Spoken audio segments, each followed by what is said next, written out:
Hi, everyone. I'm Rita Garwood, editor-in-chief of ABF Journal. Joining me on the podcast today are Ed Wood and Ross McAdam from L&G Asset Management. Thanks so much for being on the podcast today. I'm excited to talk with you. Great. Thanks for having us. Thanks for having us. Yeah. So private credit has really just exploded in size over the last 16 years or so. What were the key catalysts that drove this surge?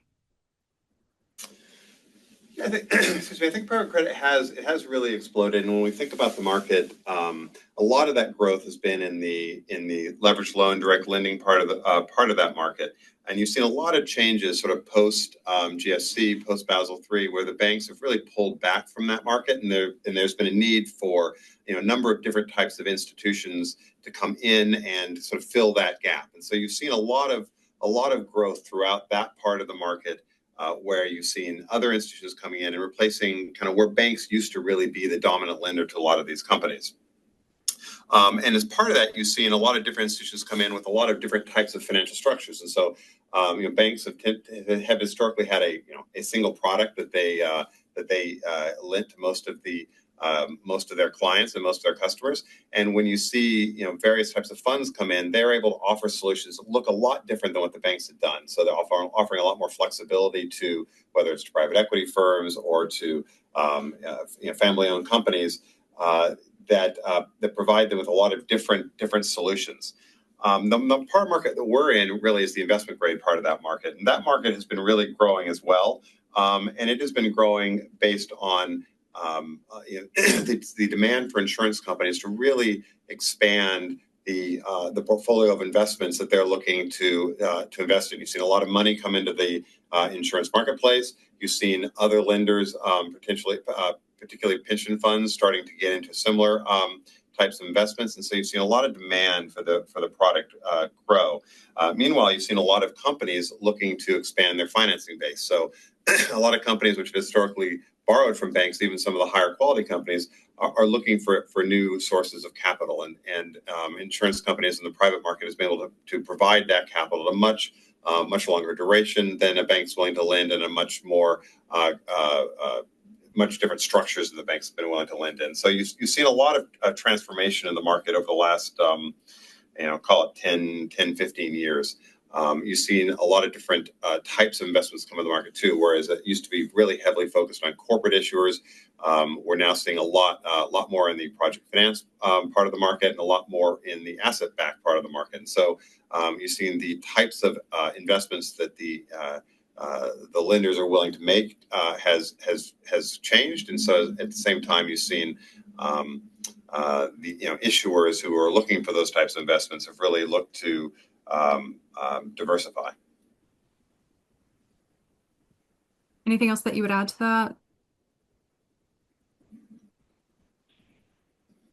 Ross, do you have anything you wanted to? I mean, I think from my perspective, what's been really interesting in the growth of this market has been, and we'll touch a little bit on it later, I think, is some of the alternative asset classes that have started to be financed from the private market that historically were bank-driven products, and banks, as they move towards more asset-light models, looking at advisory, placement, distribution fees, have really tried to find a home for that kind of paper. And as a part of that, what we see is increased risk appetite from some of our clients to play in some of those spaces that historically were not a part of the investment grade private market. So the types of products that we're seeing are starting to expand, and that's a function of, yes, one, banks looking to offload maybe some of the assets they've had on their balance sheet or move away from doing that kind of business, but also where we see new client interest in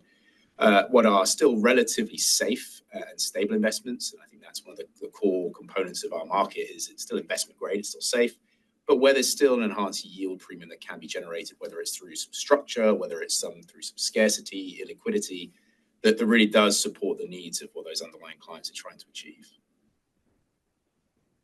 So in your opinion, it sounds like the investment grade private credit still is overlooked somewhat. Why is it flying under the radar, even though it has strong fundamentals? I don't think it's flying under the radar. I think it only appeals to a certain type of investors. So if you look and think about it from the insurance market, and which is the insurance investors have really dominated this market for forever. It is definitely not flying under the radar. It is in really high demand. You're seeing more and more insurance companies broaden out the types of asset classes that they're including in the private market. You're seeing more insurance companies come in. You're seeing foreign insurance companies come into the market. You're seeing reinsurance companies come into the market, whereas it has historically been sort of a U.S. life co-dominated market. So it's not flying under the radar from that perspective. It's actually really, really well known, and it's becoming pretty competitive. Where it has historically flown under the market, under the radar a little bit, maybe outside of that market. And so where we are seeing more growth is, for instance, pension funds. So pension funds that are fully funded, they have an asset liability mix that looks a lot like an insurance company.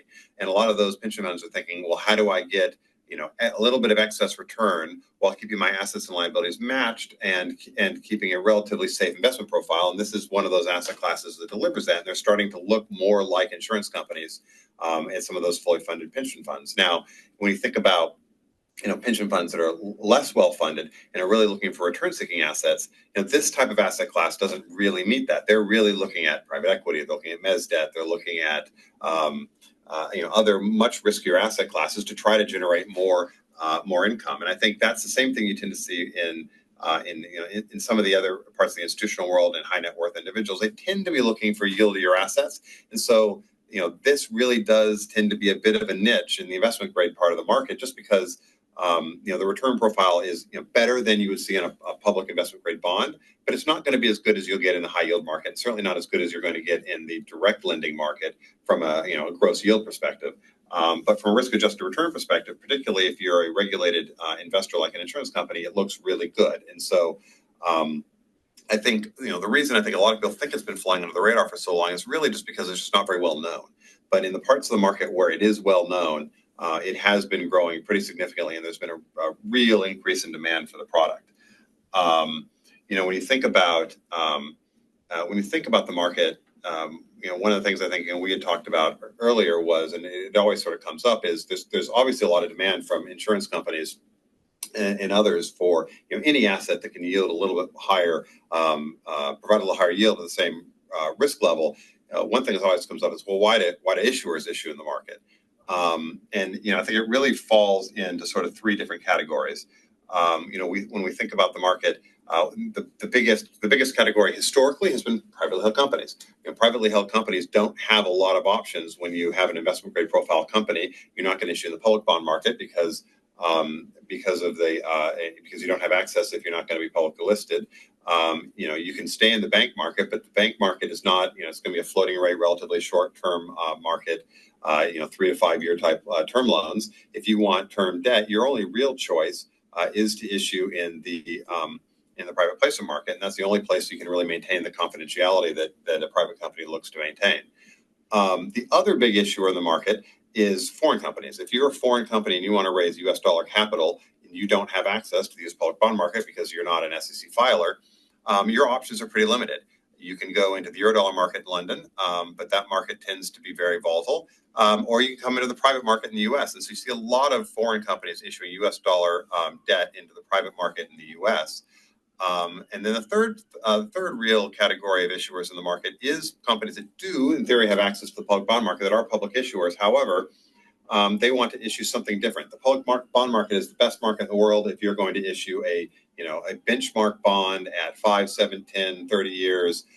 You want to do a bullet. You want to do it in size. You're well covered by research. Nobody's going to beat that market. But if you're a smaller company, you want to issue in small sizes that aren't index eligible. You want to issue off the run maturities. You want to issue out of a unique subsidiary, maybe one that's not listed. You want to do amortizing debt. You want to do a project finance structure. You want to do anything that looks a little different than what sort of the public bond market expects. Then the public bond market tends to become pretty inefficient. They don't like looking at those deals. They charge a big premium for those deals, and those issues would much rather pay that premium privately than pay it publicly through the public bond market.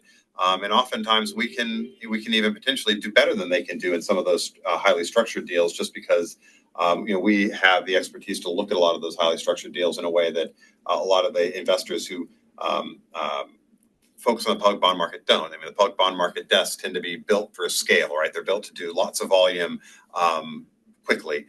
They're not built to look at unique credits closely. And so those tend to be the types of companies that really access our market and has provided a really unique opportunity for investors to get credits that maybe they can't otherwise get. The overlap between the issuers in our market and the private market and the issuers in the public market really is low, maybe 10 or 15%. And so you have an opportunity to get a whole new range of credits that maybe you wouldn't otherwise see by coming into our market.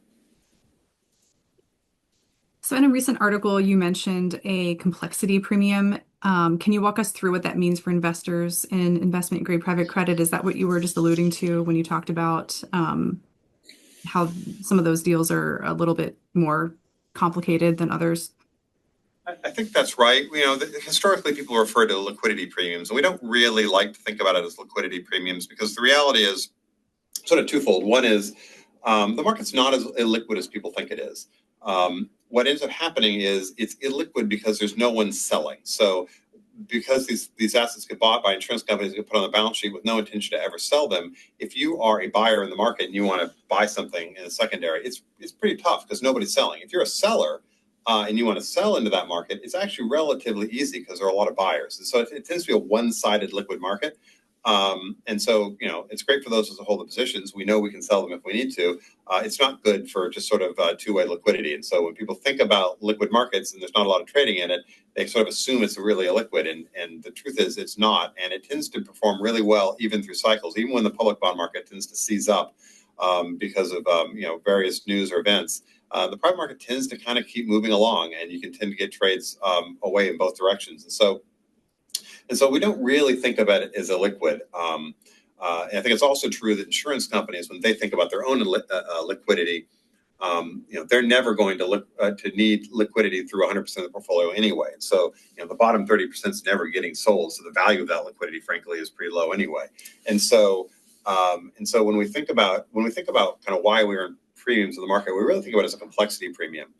Our deals tend to be much more complicated than public bond deals. It's not always true. There's certainly true that we do get straight corporate unsecured debt deals that get done. They tend to have a little bit less premium. If a utility is printing a first mortgage bond, that's probably the thinnest of the premiums in our market. On the other hand, if somebody's doing a complex ABS deal or somebody's doing a project finance deal that we're going to have to work on for a month or 2 months, where we're negotiating back and forth with the sponsors, when we're helping structure the transaction, all of that earns a premium for our time and our effort and our expertise into the market, and we sort of together build that as a complexity premium. And that's really where a lot of the assets in this market, when we think about the premiums we're earning, it's really about the time and expertise we bring to analyzing those credits and working with those sponsors to deliver unique solutions, and we tend to get paid a bit of a premium for that. And so it's generically we sort of think about it as complexity.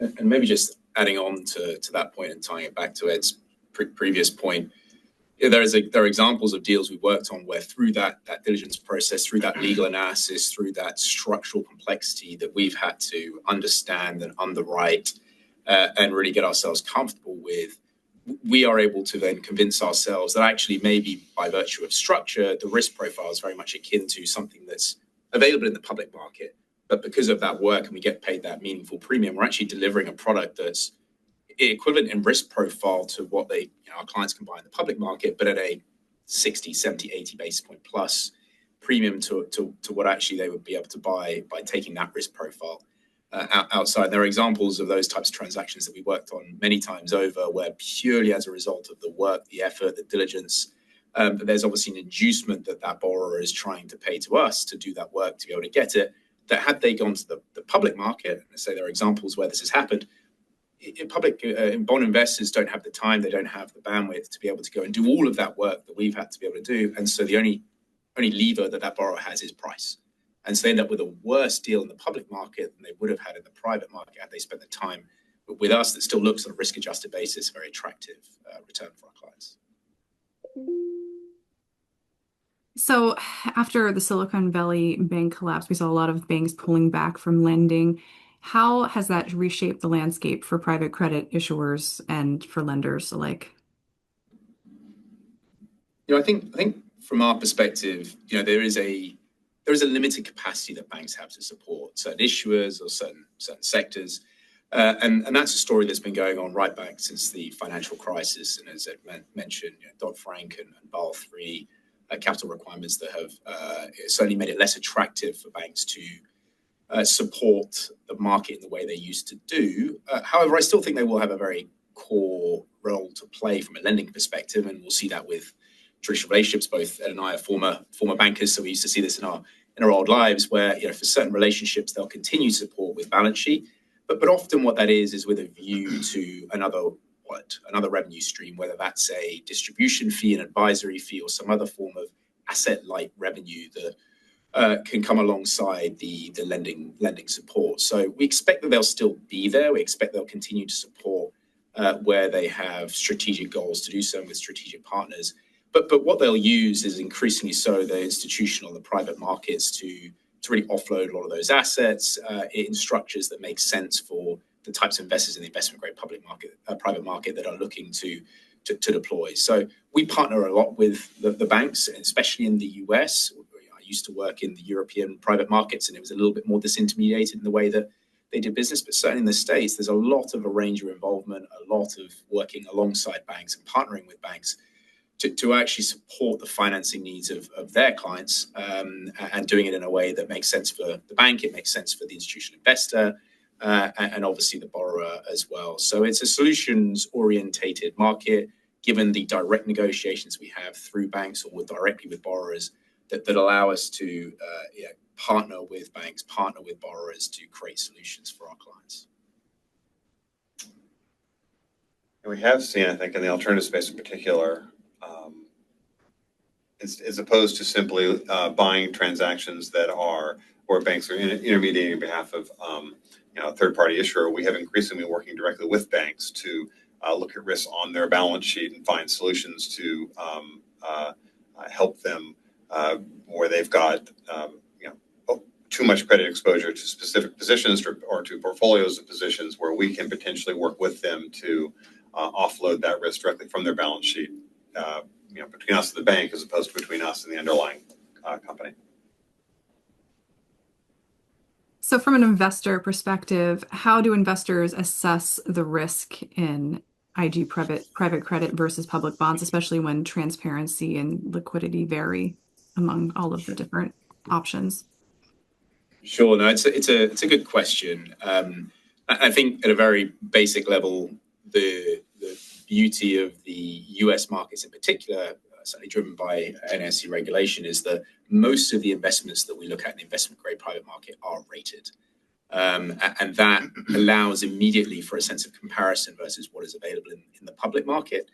Now it's also true that rating agencies have different methodologies, they have different approaches and views on risk in the same way that investors might have different views on risk. So it is a combination of both the rating that allows some sense of comparability and an assessment of credit risk, but also an investment view and an underwriting view that we obviously form as part of our analysis, because there are certain risks that are not captured in the analysis of ratings that they're very transparent about, whether it's change in law, regulation, certain geopolitical risks that are presumed as status quo for the purposes of a rating, but may actually affect how we think about the credit that we're investing in over potentially a longer period of time.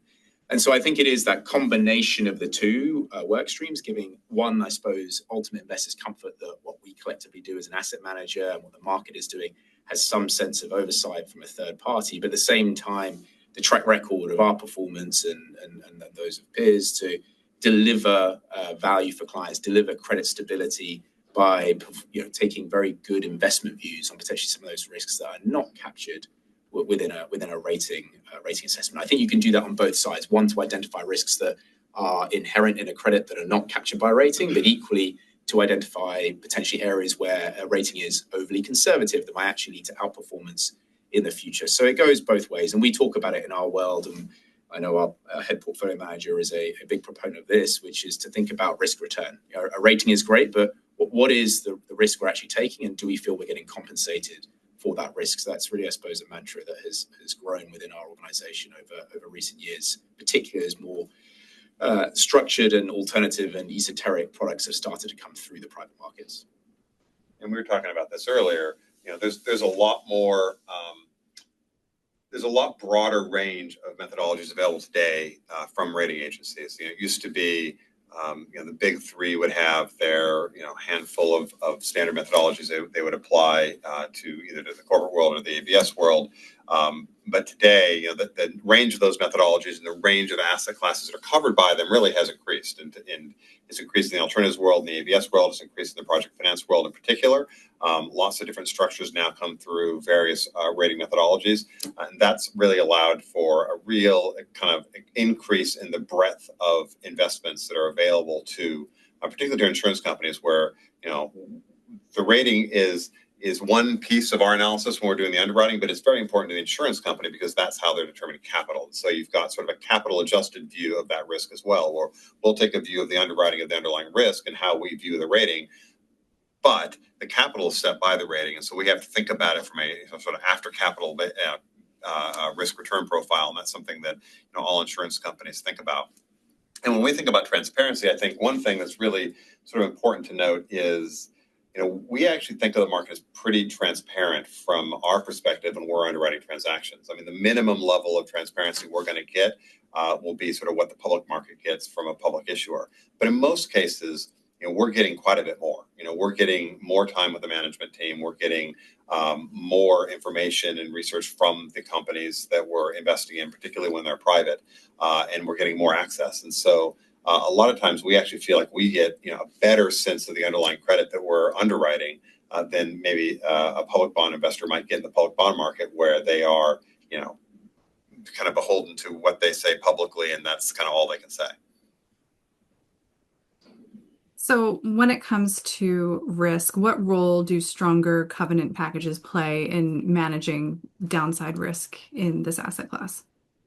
So I think there are really three ways that I think about covenants within investment grade private credit, which are relatively common in most of the structures that we look at. I'd say outside of maybe some of the sort of highest quality corporate issuers, where it's less likely that we'll actually see a true maintenance covenant package, although there'll be other covenants that sit within it. I sort of see it as three ways. One is that first step to have lenders involved in the process of mitigating or preventing credit deterioration. So we have a framework within which we're providing borrowers with some flexibility to go on about operating their business or operating a project. But if that performance starts to deviate further away, or certain actions are taken which start to deteriorate the credit, then we have a seat at the table to start to talk through, certainly initially collaboratively, of a way to try to stem the credit deterioration. I think that the second part to that is that once people have actually breached those covenants, there is a negotiation. At that point, all lenders are at the table with the company to work through what is the best way forward. How do we provide maybe some relief in one area, but in exchange for maybe something credit protective in another area? Maybe it results in some pay down of debt. Maybe it results in some additional collateral being provided.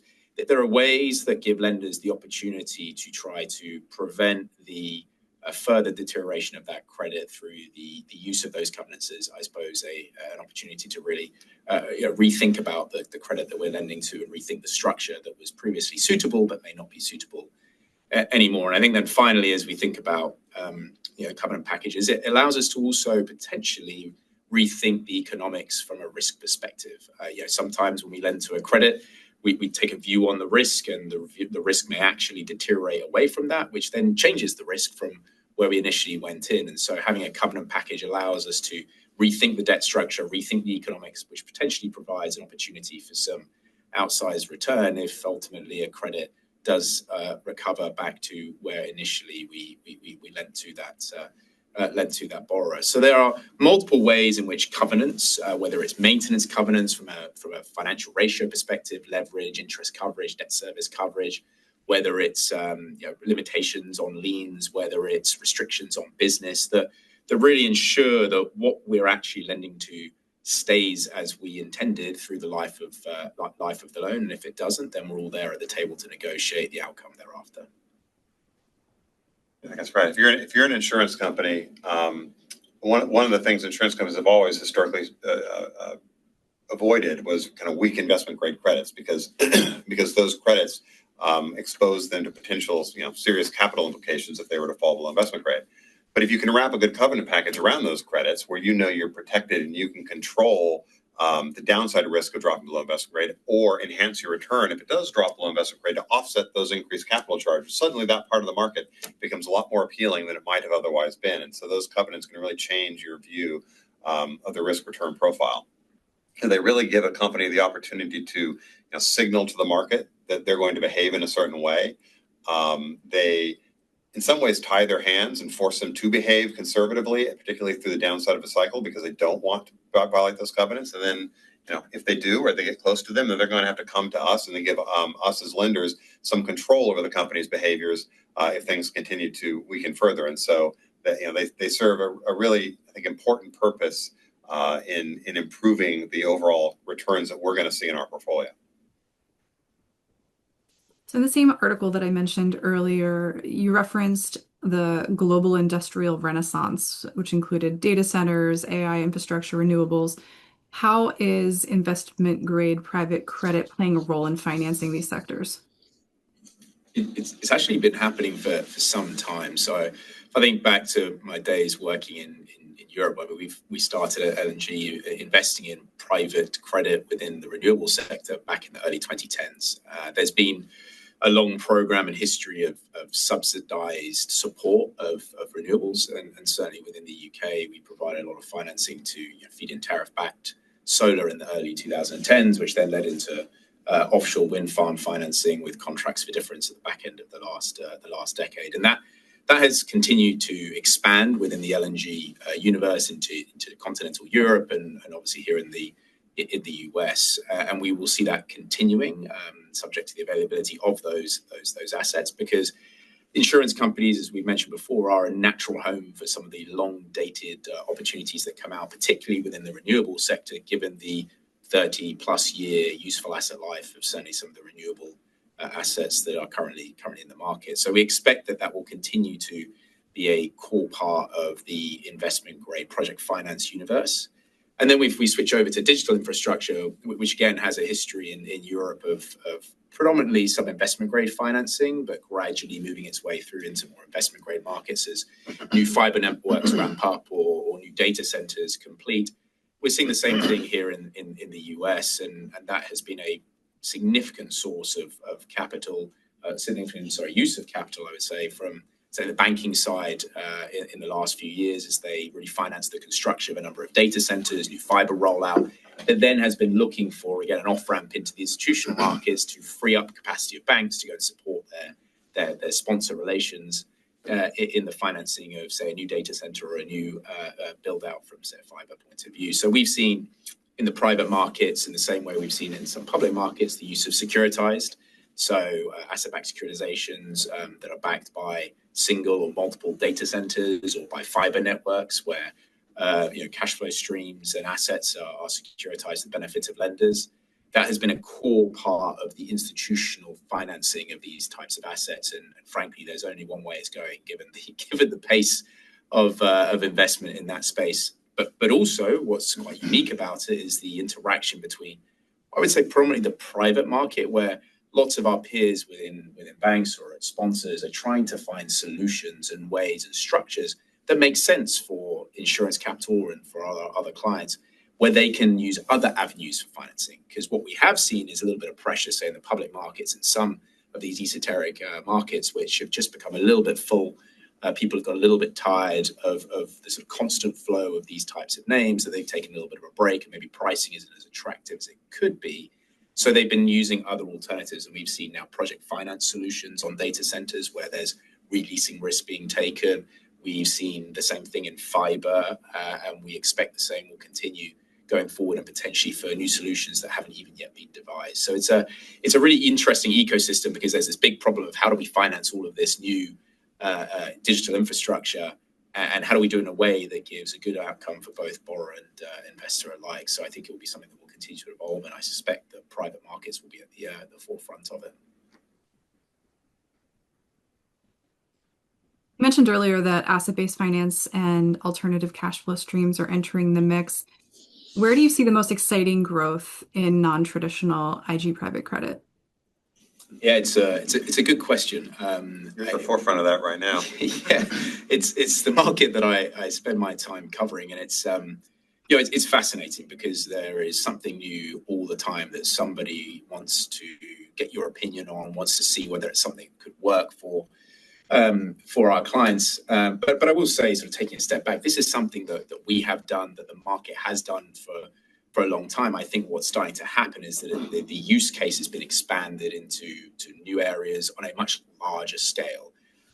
So I think about back to what we've been doing here at L&G, where we've been working with banks, say, to help them offload derivative risk, which is something that Ed was referring to earlier on, and looking at existing credit exposures of banks, or we've been working with them to come up with solutions for products that banks have been offering for decades, that there really hasn't been a need for them to provide an institutional solution for. But now, because the financing need continues to grow and balance sheets get more compressed, they've found ways to make it work for the institutional market, whether that's with new rating agency methodologies that now solve some of the problems from a rate capital perspective and having a rating for some of these transactions. So there's something that I think will continue to grow. And where I think it will happen, one, I think, is we'll see more and more esoteric asset-backed securitization coming through the 482 market. We've already started to see that as people want to come to private investors to have those longer-term conversations, really get us under the hood of what's going on in these pools of assets that may be a little different, a little bit funky to what's usually sold in the public market.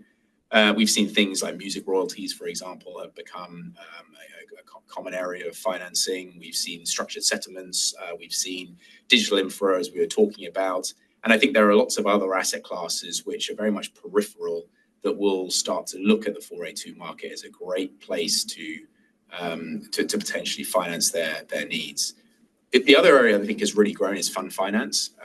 Again, something that if you go and speak to bankers who've been doing this for decades, a product that has been around, and there's various different types of fund financing that have been around for a very, very long time.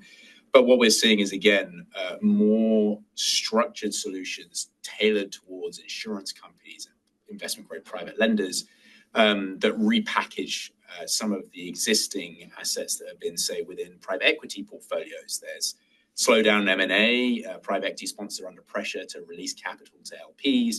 So they come up with creative ways, working with institutions to provide debt financing at a conservative leverage point that will allow some return of capital to LPs, but also provide a very risk-adjusted and interesting product for insurance company balance sheets, which again I think will be a very big growth area over the next couple of years as we move forward. So lots of exciting things that happen, but what the beauty of this market is someone comes up with a solution. If there's a problem, there'll be a solution, and the private market will tend to be at the forefront of that.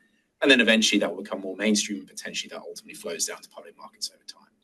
It's funny how this kind of comes in cycles. Right now, a lot of this sort of expansion of of investment opportunities really is in the financials part of the market and what we broadly call alternatives that Ross has been working on really intensely over the last few years.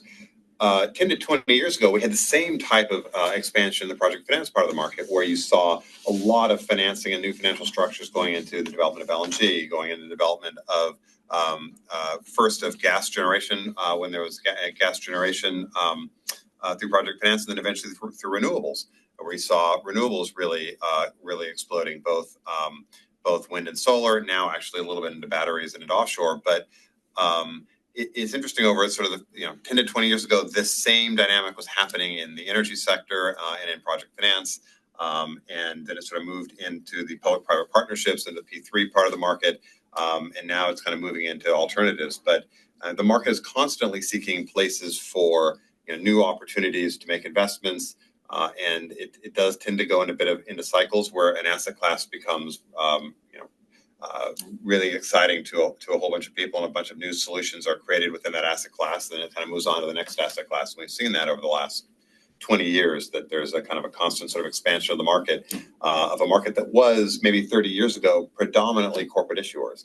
And today it predominantly isn't corporate issuers. It's predominantly a variety of other asset classes mixed together. So it is a very different market today than it was when I started, and was kind of before I started. So, in your opinion, is this the beginning of the private credit becoming a mainstream allocation across portfolios?